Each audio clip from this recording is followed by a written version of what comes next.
शापित गांव। ये कहानी एक गांव की है जो बहुत ही पुराना और खंडर था। वहाँ पे कोई नहीं जाता था। वो बिल्कुल बंजर हो चुका था। एक लड़का जो कि पुरातात्विक विशेषज्ञ होता है, उसे ऐसी जगहों पे घूमना, ऐसी जगहों पर खुदाई करना, पुरानी चीज़ों को ढूंढना काफ़ी पसंद होता।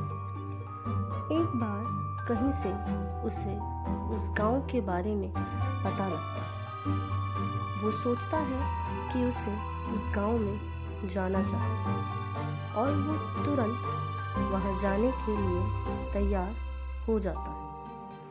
वो वहां पर जब जाता है तो उसे कोई भी नहीं दिखाई देता।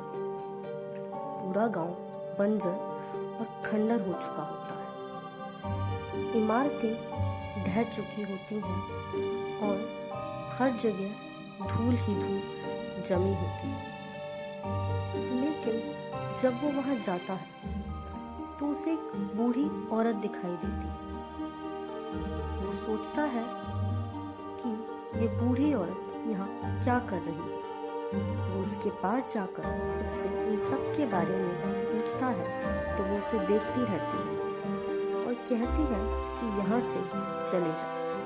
वो समझ नहीं पाता लेकिन यहाँ से चला जाता है। उसे परेशान नहीं करता। वहीं पे उसे एक पेड़ दिखता है जिस पर खून के धब्बे जमे होते हैं, जिन पर कीड़े रेंग रहे होते हैं। वो वहाँ पर देखता है कि यह सब क्या है।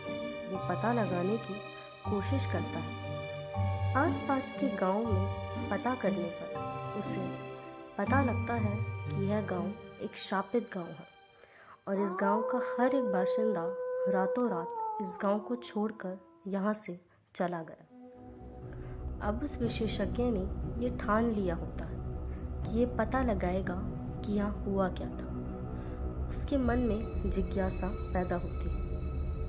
वो उस गांव में दोबारा पहुंचकर उस बूढ़ी औरत को ढूंढता है, पर वो उसे कहीं नहीं मिलती। अब रात हो चुकी होती है, इसलिए वो थक कर एक जगह पर बैठ जाता है।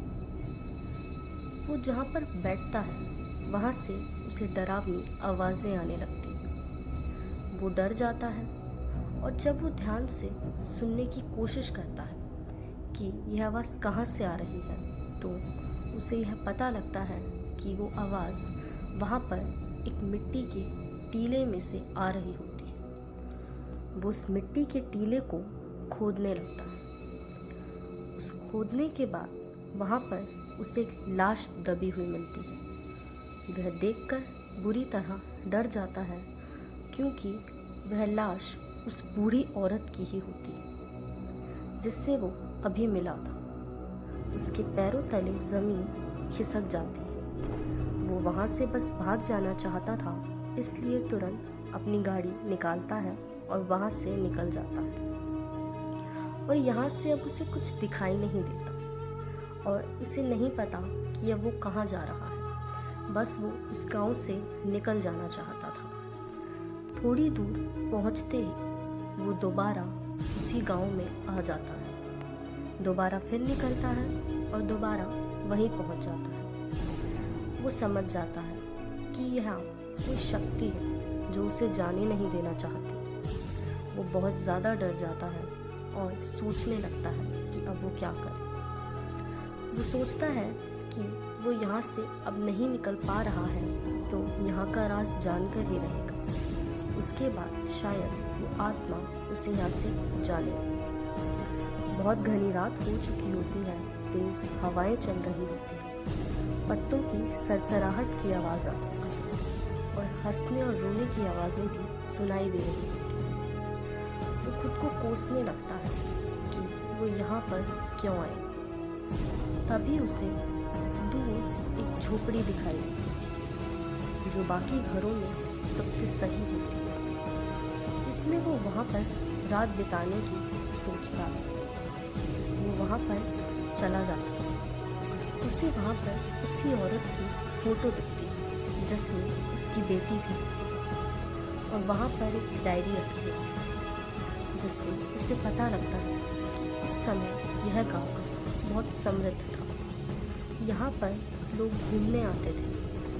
एक दिन यहाँ के एक सरपंच ने कुछ लोगों के साथ उस औरत की बेटी को पकड़ लिया और उसके साथ गलत काम किया और उसे मार दिया। उसी पेड़ के नीचे उन्होंने उसे गाड़ दिया।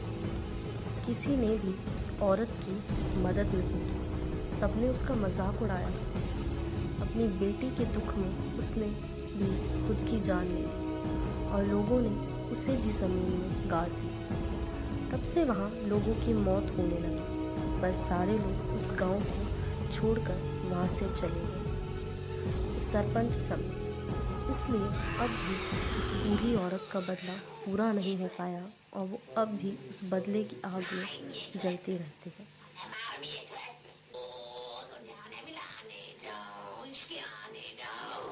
Sembra centrale.